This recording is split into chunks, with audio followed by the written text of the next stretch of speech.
Good evening, everyone. Welcome to our latest podcast. This is Under the Hood, Driven by Detail. I am Sean McKeown from McKeown Auto Services in Dundalk. I am joined on my right by Larr Poole from HB Dennis Airside Service. On my left, Keith Lenihan from Keith Lenihan Motors. And we have our very special guest who flew directly over from the Netherlands just to see us, Robert Van Der Meer. Robert, thank you so much for coming over to see us. Thank you for having me. So, Robert, from our last podcast, everyone's they're going to know about me, Larr and Keith. So tell us a wee bit about yourself. I started in the motor trade well over 25 years ago because my nana told me you should be in sales. So from that perspective, I started looking for a job which I had three conditions: quality, service, and the right price level. So I started looking for jobs where that kind of made my appearance known, so I could add the value which was needed in order to have those holy triangle sales, as I call it, in alignment. And I started at the company booth selling tools from a tool bag. That was a project they were running, so I had a Mercedes Sprinter with all the tools they supplied, and I went out there.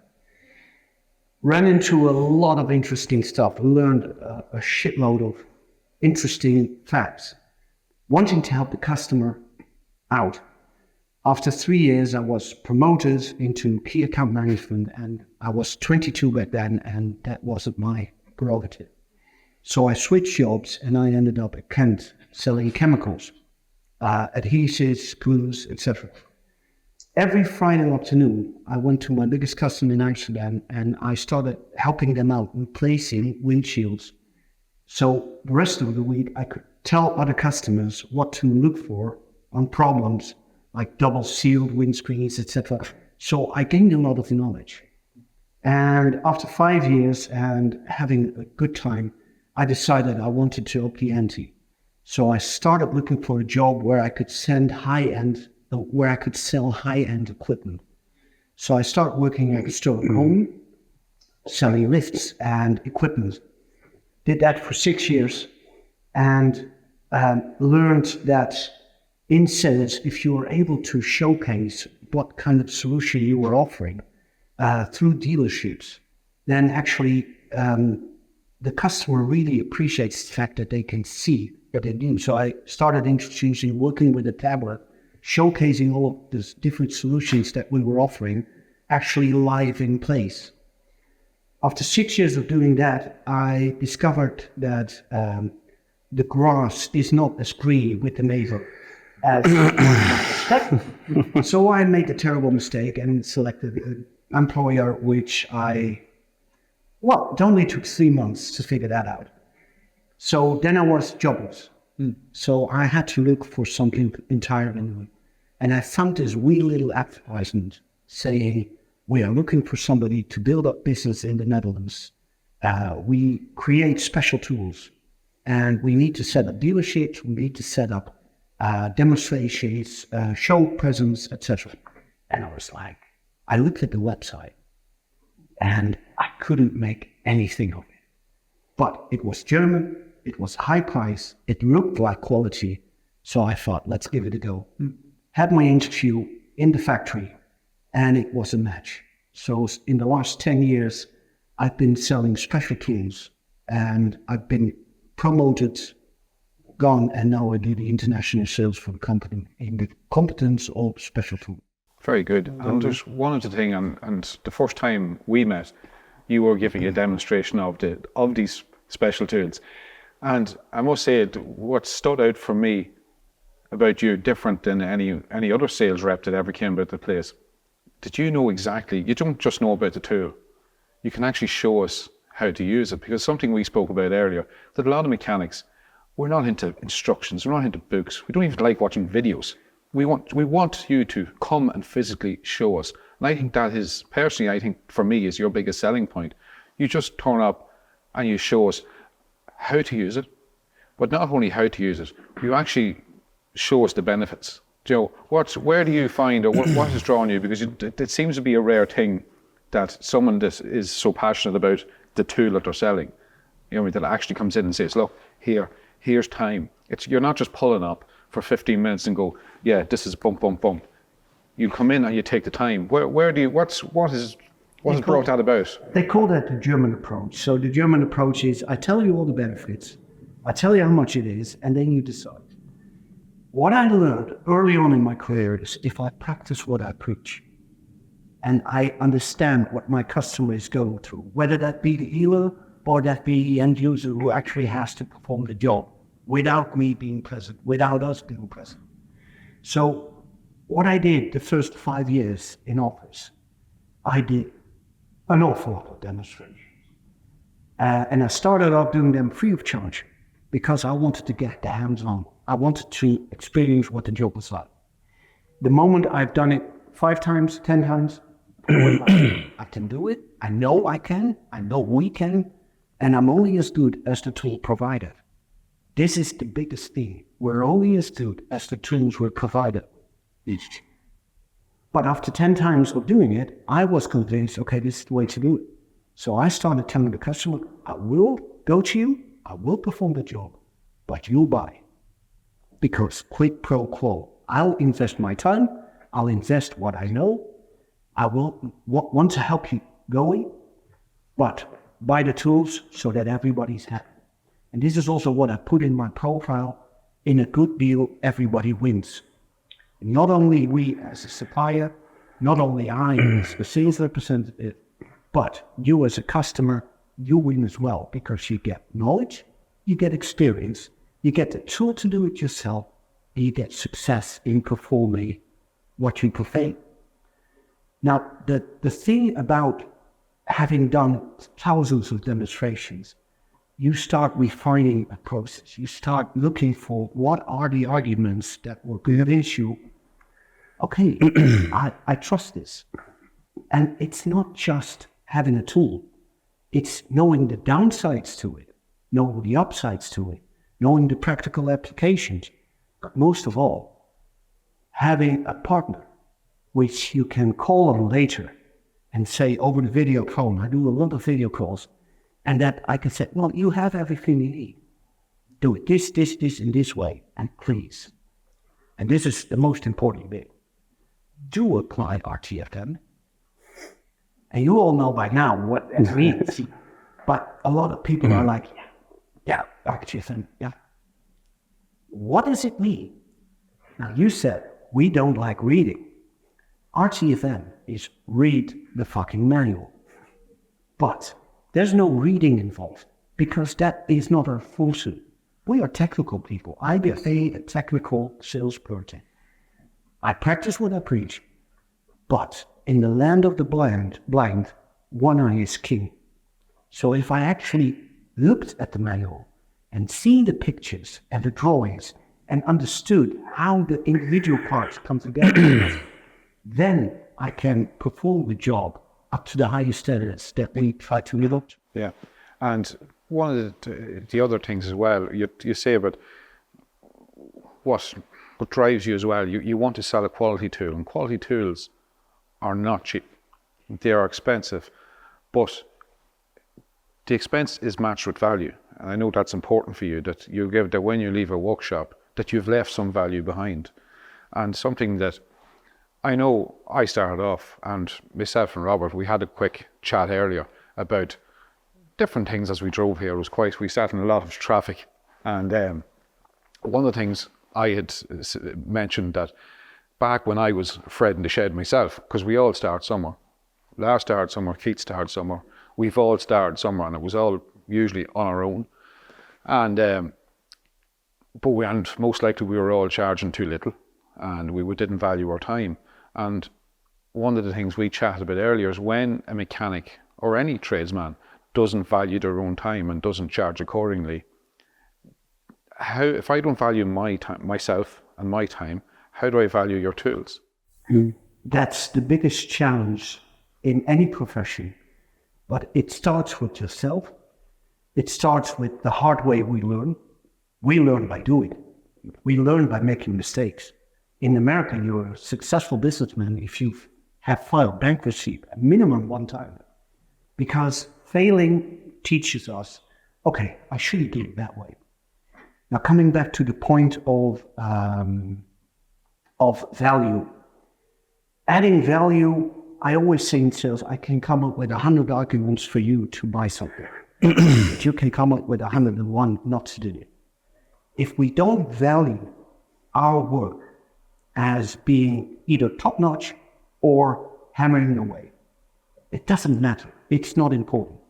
What is important is that we have such challenge as mechanics nowadays, with all the different wee bits and parts that we need to take care of.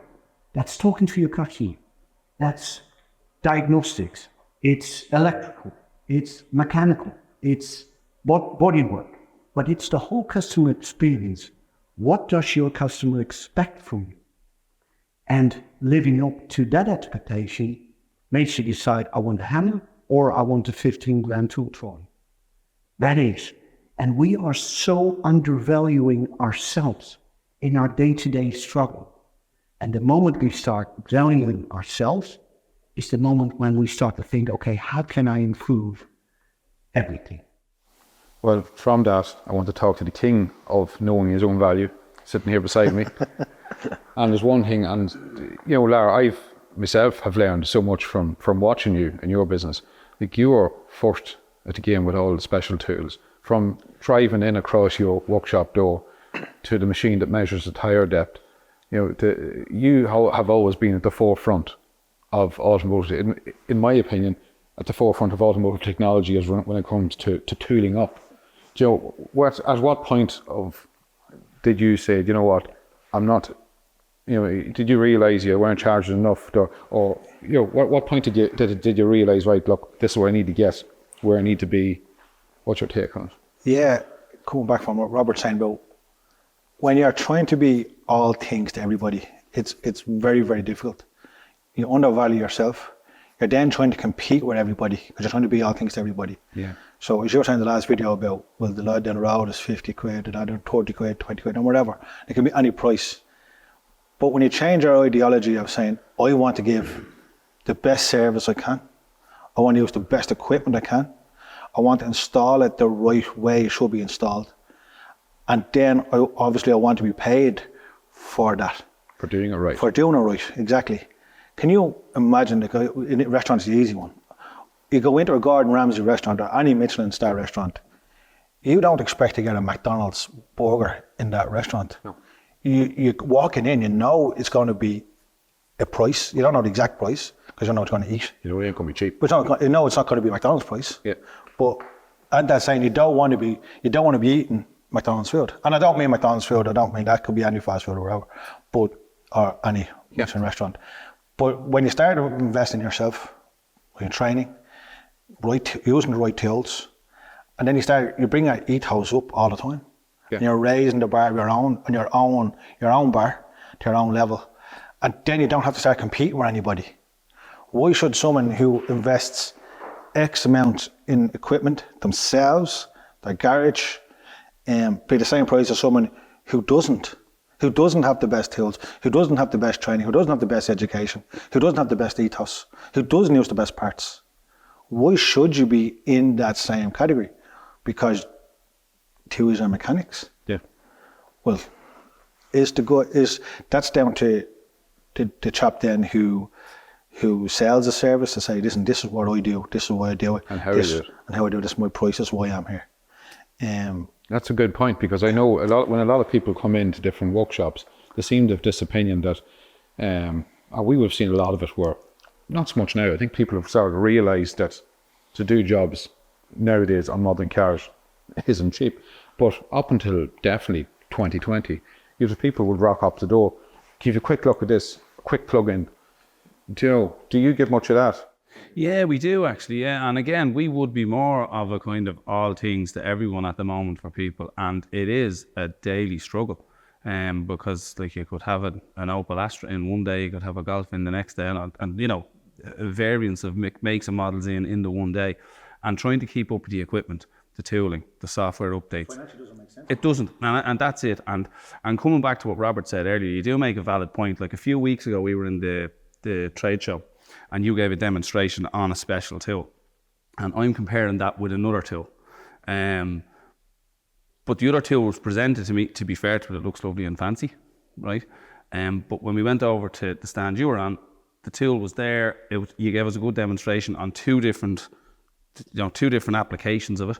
And to be fair to it, it's probably, what is it? It's a quarter more of the price of the other tool.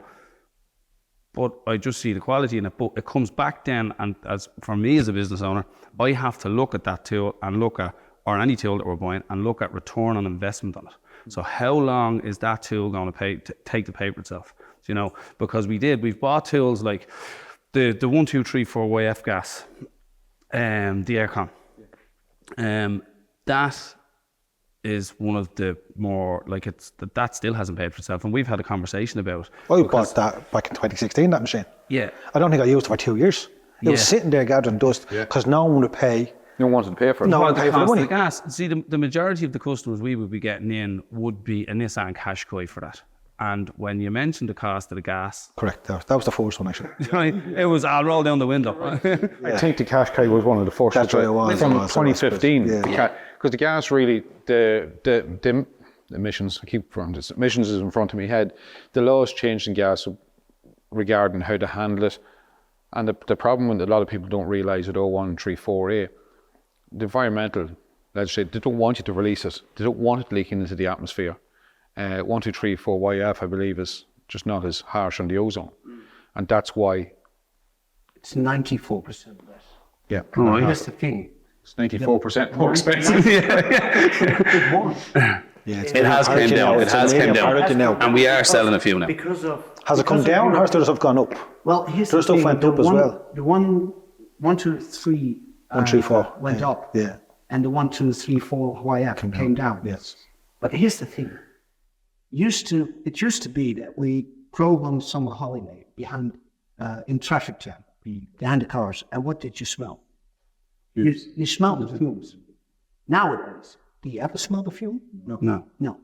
So even though we're fume guys, there's no substitute for lubricants. We like our BMWs, our rear-wheel driven toy cars. Toy boys. Jesus. We don't. You might, but we don't. That's a Dutch thing. Toy boys, not toy cars. That is to be cut out. But we loved it. But that's the realization. And the same is for this fuel. So we want to be environmentally friendly. We want to take care of the environment. Yeah. And this is one of the rules that came with it. Unfortunately, it comes at such high pressure that it needs to be a more extensive system than the old system. So is that necessarily bad for the environment? If you take the scale into it, yeah, unfortunately it does. But now that pricing is serious, and you are an early adopter, as I like to call it. So whenever you see something new which you perceive as, okay, that could be useful, it could pay for itself one day, I'll buy it.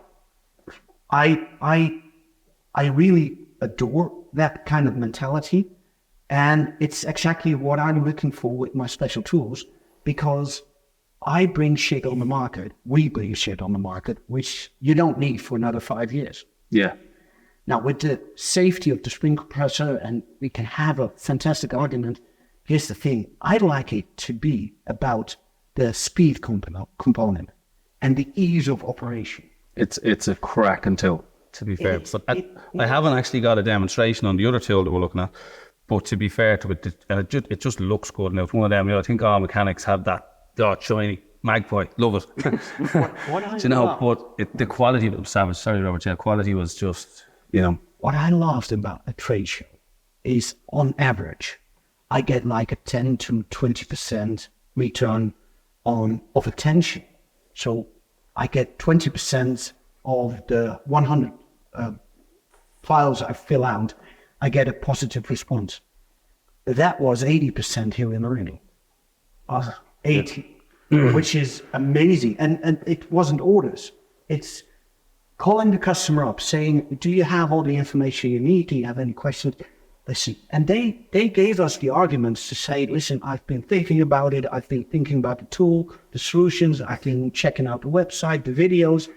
And that was like, that's what really makes me smile, because I don't want that order. I told you on the phone, if you order the other one, I'll still have a chance.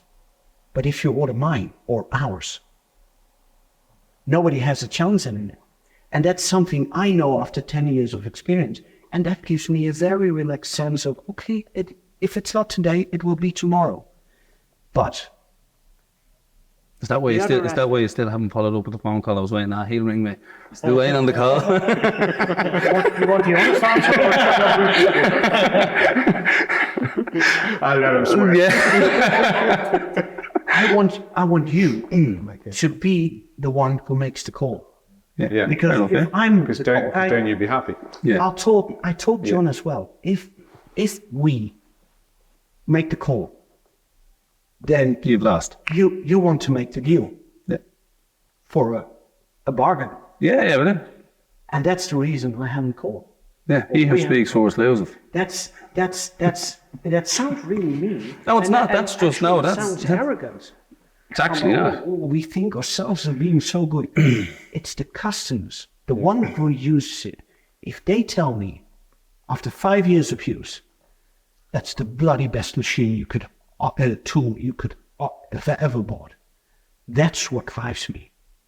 If I get a call from a customer 7 years ago, I sold him something, a very big kit, and he calls me, I have to replace an Amarok rear wheel bearing. I said, well, here's the video on it in a stationary press, so you can use some of the tools you have. And he couldn't get it done. So he called me on the video and he said, Robert, this is not the way to do it. I said, okay, but what you're doing is extremely dangerous. He was putting 20 ton on that axle. So it's a big axle. And he was putting 20 tons on. I said, if you don't put a sleeve in between, do you want an incident to happen? That's the safe part. So he put the sleeves in between, and then he took it all the way up to 20 tons. Couldn't get it done. And then we took our system, which he has, so he didn't need to buy anything. I said, build it up this and this way. Took us 20 minutes, 6 tons. Wheel bearing went off. And then you get like, how can it be that with 20 tons of pressure, I can't push it off? And with 6 tons of our system, you can get it off. That is something that struck my mind. Really. If you look at it from a technical point of view, it's just counting parts. I suppose the other thing as well is to remember that when you're dealing with you, and without mentioning brands, We don't mention brands. we're all Here is an example. an independent witness. so without, it's fair to say that, you know, you definitely, when you would deal with the garage will definitely have the advantage, because you're dealing with the people that made the tool for the manufacturer in the first place. Is that fair to say? So you're going to, that's why I come out with 6 tons of pressure instead of 20 plus. I always tell my colleagues, and we have to pinch ourselves sometimes. We can't believe the things that are happening to us because we're spoiled brats. We have our tool demo van. Yeah. We have all of those original tools from many of the original manufacturers of bearings and good tools and etc. And we drive around in them and we perform jobs where, sorry to say, sometimes you take weeks. We had a case here with a customer, and he spent 4 weeks on a wheel bearing replacement, ordering 2 kits in from the competition at grand each, broke them within 10 minutes. And then we dropped by, took 35 minutes to replace that wheel bearing. I had it this morning. We were at the customer where he picked me up, and they have to throw the tools for 2 years. The mechanics do not dare touch it because it's unknown to them. They had to replace a wheel bearing on a transporter van. So I explained to him how to set it up. Let him do the job. Within 2 minutes, he had to do that. And within 8 minutes, he had to do that. And he was like, smiling. I think that speaks volumes because as a garage owner, right, we're all garage owners here, you have lads on, your mechanics on the floor. Yeah. And I think providing them with the right tools, like there's no point in telling the lad we need X amount, like we spoke about figures in the last podcast, and there's no point in saying to the lads that we need X amount every month if they haven't got the right tooling to do it. And that is a perfect point because we've got caught out with wheel bearings, like some of the new wheel bearings on the I think it's the Opel Combo van, the back one. Yeah, which is they're an absolute animal of a job. And forget about even the own the job. You as a business owner, me as a business owner, Sean's a business owner, another business owner that are watching this. We have a duty of care to our employee. Absolutely, yeah. So giving them dangerous tools that are not fit for purpose. Yeah, 100%. Or else quality tools that will do the job again and again and again in the right way.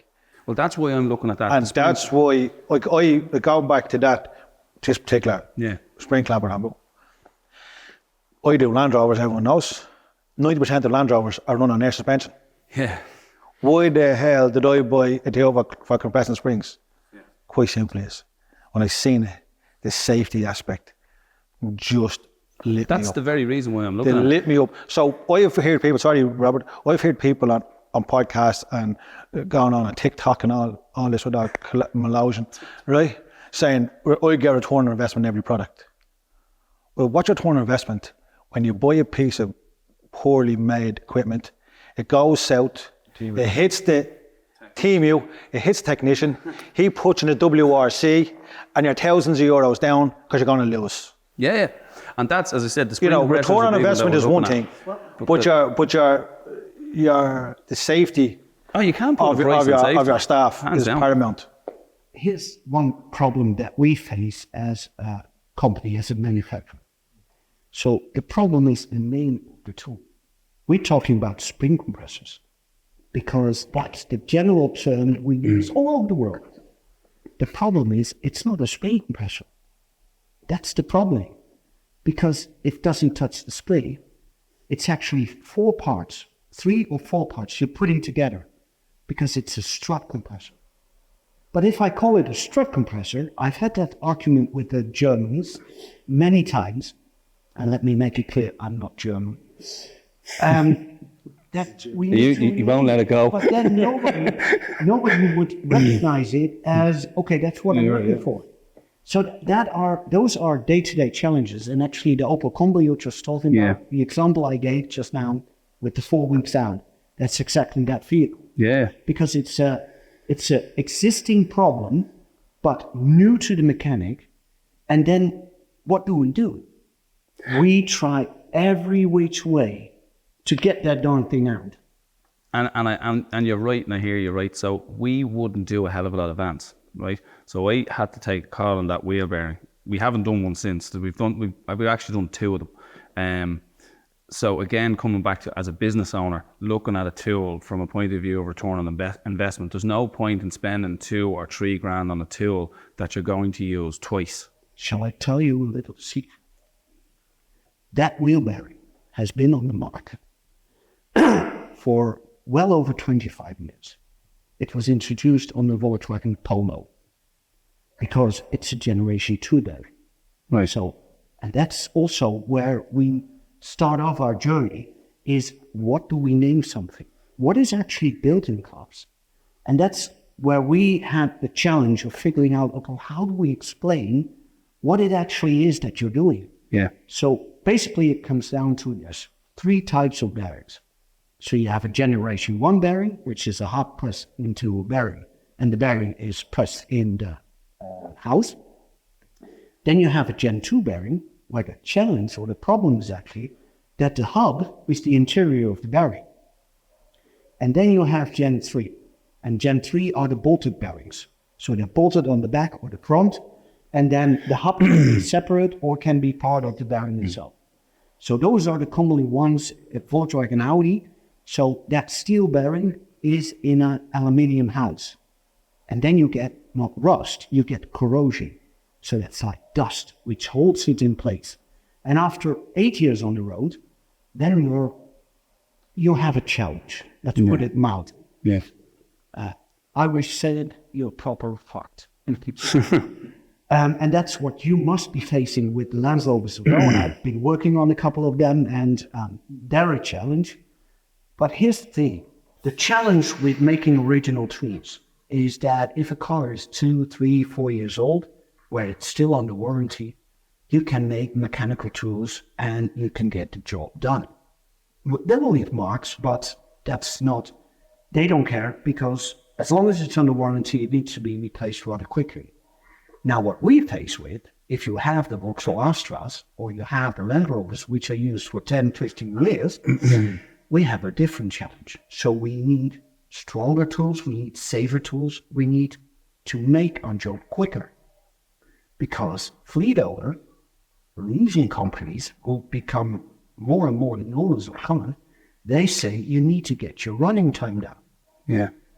You can't stand 4 hours on replacing wheel bearings, even though BMW, which is a very good example, beautiful car, technically advanced, strong, but also a little bit complicated to do jobs. BMW says a wheel bearing replacement on the rear takes 4 hours. Can you get it done in 4 hours? No, they're the absolute nightmare. I don't know if we've all been there. Overseas solid, yeah. The aluminium on aluminium. And every road you touch is breaks. I do it in 1 arm. BMW E46, E91, just for the fun. I'm spoiled because I have the tools at hand. Yeah.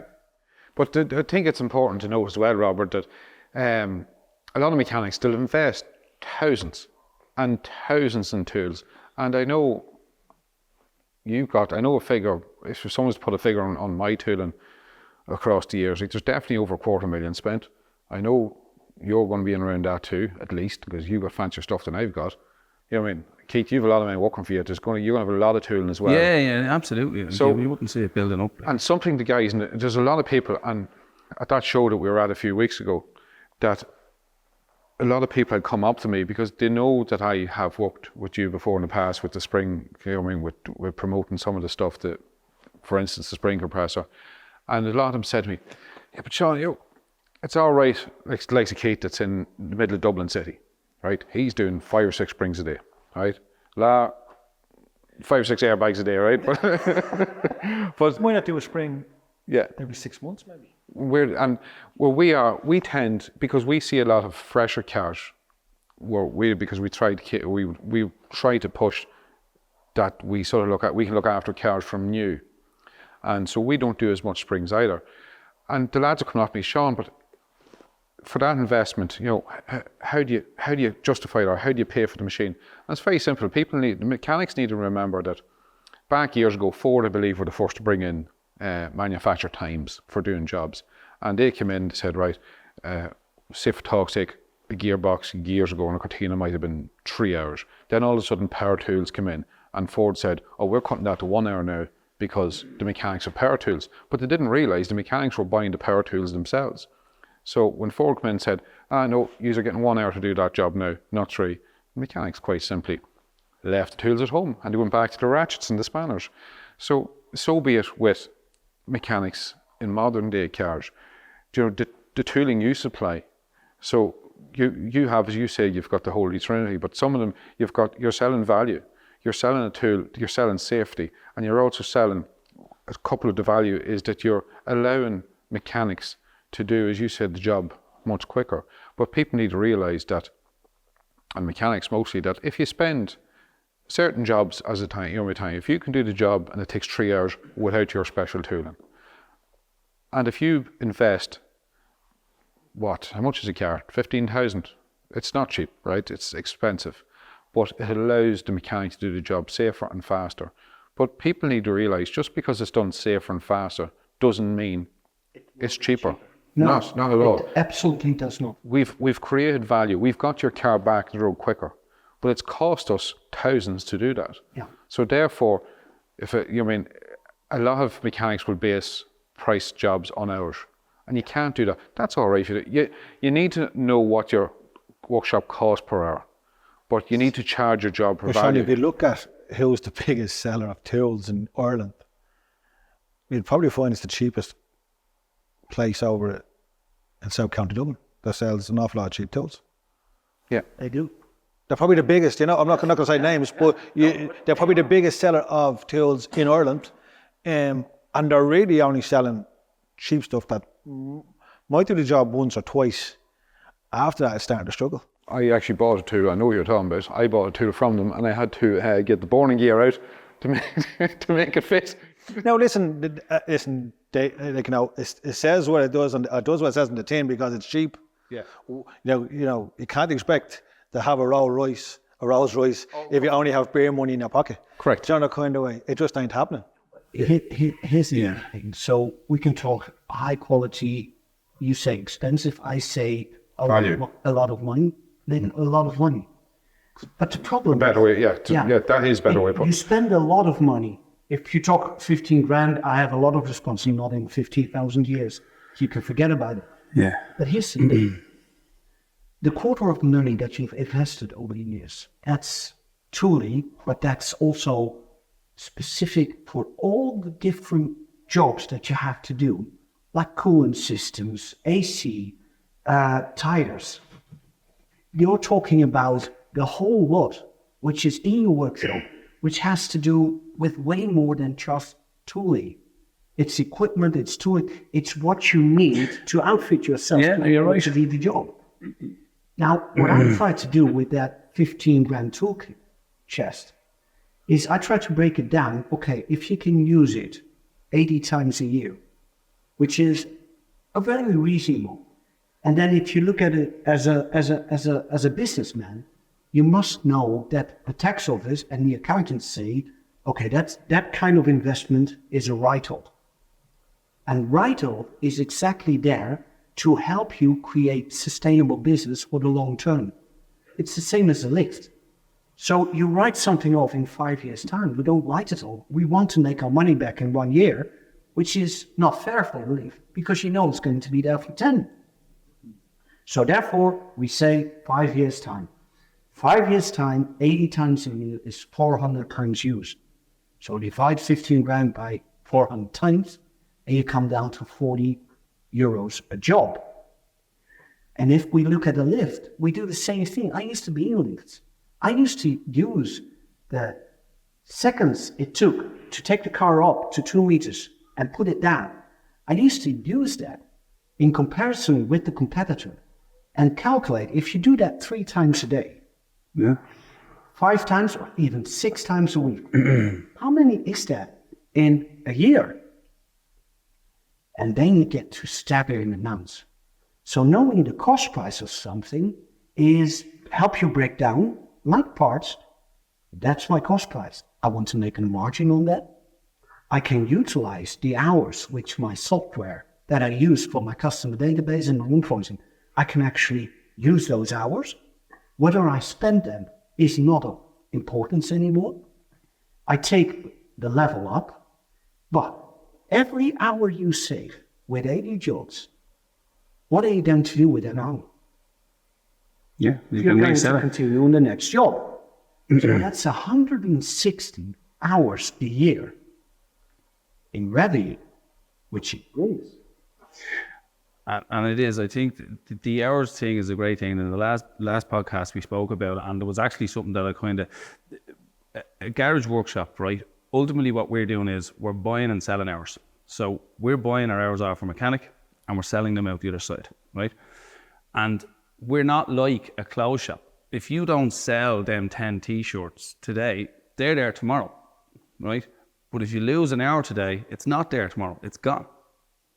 So, so that's where you need to be on, and that's something that I've honed in really heavily on in the last kind of 12 months in the garage, because there was hours going, like you'd be looking at the end of the month going, where did this go, where did that go? And literally you need to drill down, because once the hour is gone, it's not like the t-shirt on the stand or whatever, it's gone, and you ain't getting it back. I think people need to realise, they don't need to realise, but to be more aware that, there's no business is easy. It doesn't matter.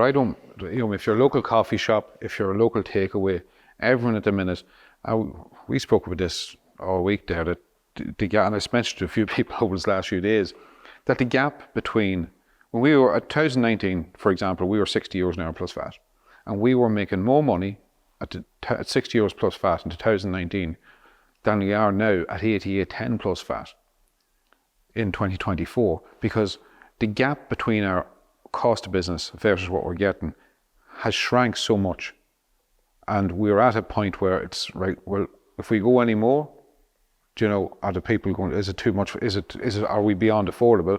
And if we do it any less, we better just closing up. So there's a bit of a balance there at the minute, and that's not just garages. That's every business. But when people, they don't realise that what goes on when you're running a business. They don't realise that what goes on in my head and yours, that and in your head when you're selling tools, is that we're actually counting. You know, that's a really good point. That business owners or mechanics as business owners are counting the amount of seconds it takes a lift to go up and come down, because it's amazing when they all add together. If you've 5 or 6 lifts, we've 5 lifts. You've 5, yeah. Yeah, you have a few lifts there as well. If you have all of them working, it's amazing how much difference. If a lift's gone up and down really slow, you could, as you say, an hour a day. An hour a day is the difference between breaking even and not. You know, and it's down to... You see, it's an hour a day over 1,200. So if your labour rate is 88.10 plus that, we spoke about the hours that we have per day of a technician, which is 1,200 hours. So you do 88... Well, 200 days, should I say? Sorry, 200 days. So 88.10 by 200. Do the maths. Savage. Crazy money. 20, what is it? 20 grand. But we deserve, you deserve, because in all honesty, I'm not a mechanic. I'm just an educated fool who decides to read manuals one day and talk to the guys who really perform the job. But in that partnership, gained some experience. Here's the funny realization, because we're all successful, and that is grand, but there's a lot of fighters out there who spend 10 hours a day in their garage working and realize now, but I only employ 6 hours a day. Yeah. So my question to you is focusing on more productivity and making it more efficient, raising awareness. What did it bring you? Yeah, we're seeing good results from it, and that's why, again, we do a clean-up every year at Christmas, and I'm going to do a few big changes this year, and that's why, hence the reason I was talking to you about the spring compressor and a few other bits that we were looking at, because there's no point in having, like, I'm looking at the workshop, and obviously we're drilling because I need to get it to where it needs to be. Yeah.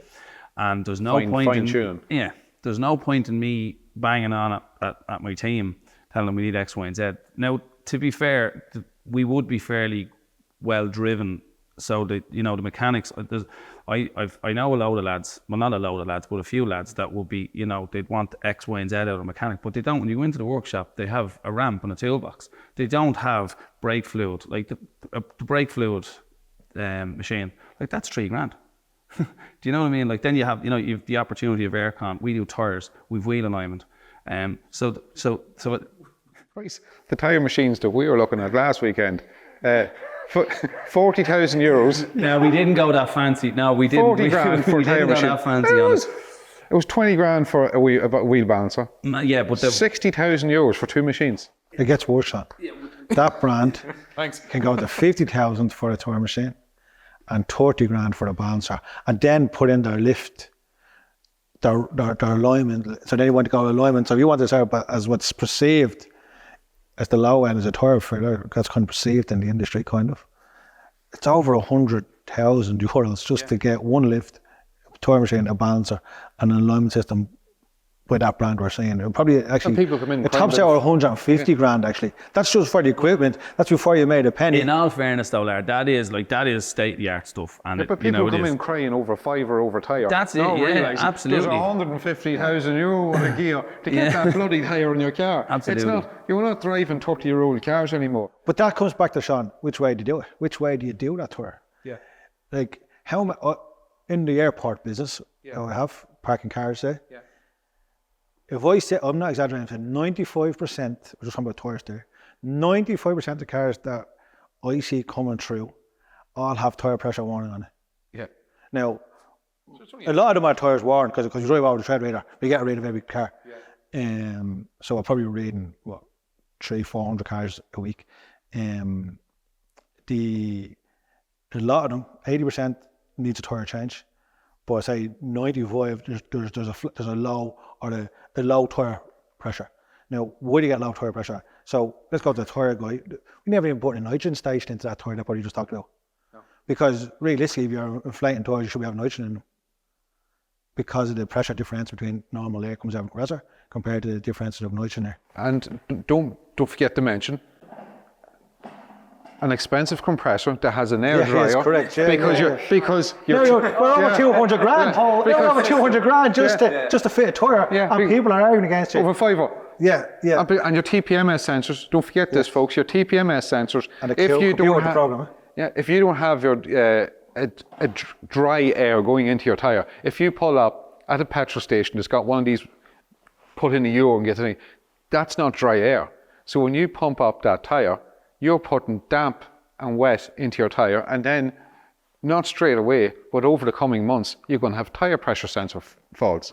Well, my point being though, like, why is the tyre pressure always coming on? Is that when the tyre's being changed, is the rim being cleaned properly? One way to be, because there's no tube now, so just pressure is really sealing. Is there a new valve replaced? Even in TPMS, you can replace the core part of the valve, not the sensor itself, but the actual valve itself. The valve, not the sensor. You should be replacing that every tyre. That doesn't happen. Is the tyre cleaned? We see a lot of cars coming for tyres, and there's the reminiscence of the old weights that were on it, with the sticky bits, the lift. That can affect the balancer. Yeah, it's not even cleaned up. The hub inside is not cleaned down. Yeah. I got the hub kit. The hubs, I seen a demonstration with a guy demonstrating a balancer. He got one card from a playing card, deck of cards, which is, I don't know how thin that is, but I guarantee it's microns. And he put it in the cone part where you balance the rim. Yeah. And that one playing card thrown the balance out by 20 grams. It's massive. Technically, more than 40 grams of weight on a rim. The rim is, if it takes more than 40, it's dirt. Yeah. So anybody who sees those Chinese rims coming in, I'm not putting China down because you get high quality stuff out of China if you want it. If you want it and you spec it.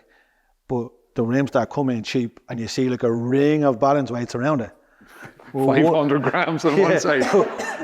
The best ones are 50 above and 50 Yeah. The wheel is done for. But if you have a bit of dirt on the rim that's not cleaned off properly on the hub side, it's not going to balance right. No. So you're going to have artificial. People coming out, it's wobbling. Well, is the hub clean? Then you have the hub. Is the hub cleaned? Well, there's a good tip. So if you're going to get your wheels balanced, get your car washed beforehand, because the tyre man's not going to do it for you. Because if you get your tyre balanced and it's thick with muck, you're after going through a field or through whatever, and you get your wheel balanced and the wheel hasn't been cleaned, and then you go get your car washed. But it goes back to education though. There's no one teaching that stuff to guys. There's no one teaching that. We need to get into an environment. We need to start flipping people on that. If you want to get to the lofty heights, now take a football. Take a football. The best footballers get the best money. And I'm not a Man United supporter. But if we take Ronaldo, I'm not a fan of Ronaldo. I think Messi is a far better player. But Ronaldo is a machine that trained himself to become the best. He invested in himself. Look at him now, he's 40, and he swears he's a Greek Adonis. You know the kind of way he invests in himself. He puts all the best stuff into himself, and he's gotten a reward. The worst footballers don't get the best reward. Yeah. They're not footballers for too long. They don't footballers. They play sports. They are being healthy and they should be acknowledged for it. And it's most of the times about the third half. That's also a choice. But here, if you look at A players, B players, C players, there's a customer for everybody. There's a fan base for everybody. It's all about helping each other out and educating each other and sharing knowledge and sharing awareness. And where do we draw the line that we say, well, we're talking 150 grand in Boston, the entire machine? Yeah. I had a couple of arguments which could flick the balance, but we have to look at the customer, who is coming to you for a service with a certain expectation. Well, that's what I said referring to the last podcast, that I know my market. I know the market that I'm in. Now, it's not the Land Rover market that Larr is in. We haven't honed it down to one brand yet, because I believe we're in business over 10 years and we do have a lot of different makes and models, and we have a lot of good family loyal people that have come back to us. And I can't just come up one day on Monday and go, oh, I'm only doing BMWs today, sorry about you. So, and I wouldn't, because I think that's bad form.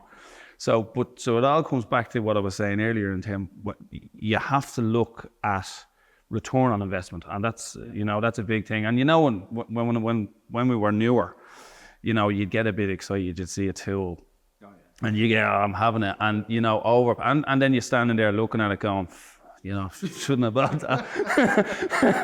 And then you think, even if you try and acquire it, you might, I might just sell that. I was sticking on Done Deal, and then you actually realise the true value of it because you can't sell it, or you're getting less than half what you paid for it.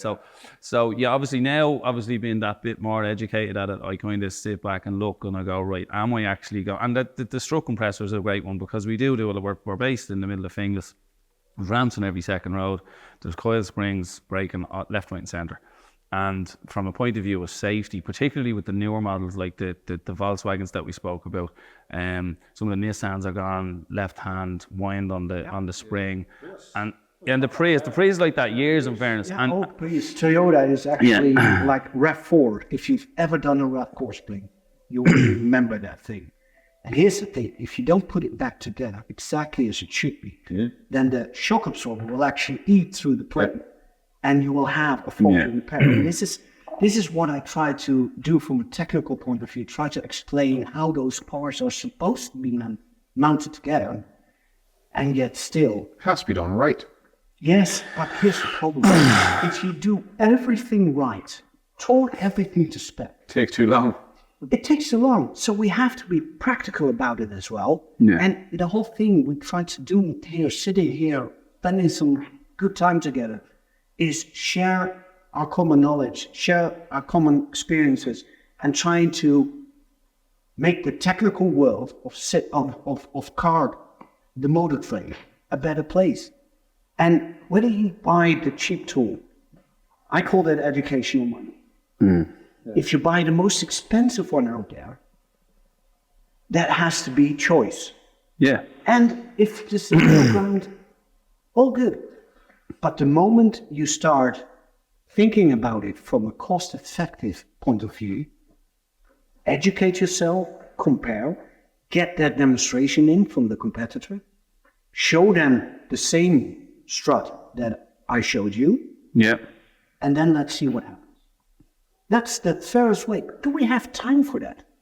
We don't want to. And you're speaking and you're speaking about time, and also and drawing the line. And unfortunately, I have to draw the line here on this conversation. So, Robert, thank you so much for coming the whole way over to have a chat with us. And hopefully you can stick around for another while. We might get another wee chat, and we might draw a bit of enough podcast material for next week out. But for this week, I'd like to bring this to a close. Robert, thank you so much. Thank you. for coming Thanks, over. Robert. Fantastic. Thanks, Robert. Thank you, Keith. Keith, thanks for having us here again. Larr, and from myself, Sean McKeown, thanks for watching this. Hope you've enjoyed it.